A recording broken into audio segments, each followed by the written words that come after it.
77 8 ഏഴുകളുള്ള mobile നമ്പറാണ് വിലയിൽ റെക്കോർഡുകാരൻ. Vodafone ഈ നമ്പർ ലേലത്തിന് വെച്ചപ്പോൾ 4,29,500 ഒമാനി റിയാലിനാണ് വിറ്റുപോയത്. ഏതാണ്ട് 9,66,66,000 ഇന്ത്യൻ രൂപ. ഫാൻസി നമ്പർ ലേലത്തിൽ പിടിച്ച ആളുടെ പേര് വിവരങ്ങൾ വെളിപ്പെടുത്തിയിട്ടില്ല.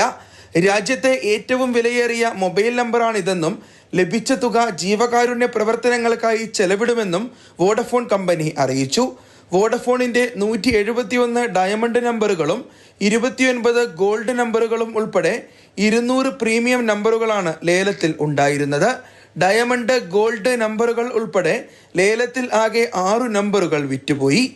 77 777 77 എന്ന നമ്പർ ആദ്യമായാണ് ലേലത്തിൽ ഉൾപ്പെടുത്തിയതെന്ന് ടെലികമ്മ്യൂണിക്കേഷൻ റെഗുലേറ്ററി അതോറിറ്റി പ്രസ്താവനയിൽ പറഞ്ഞു.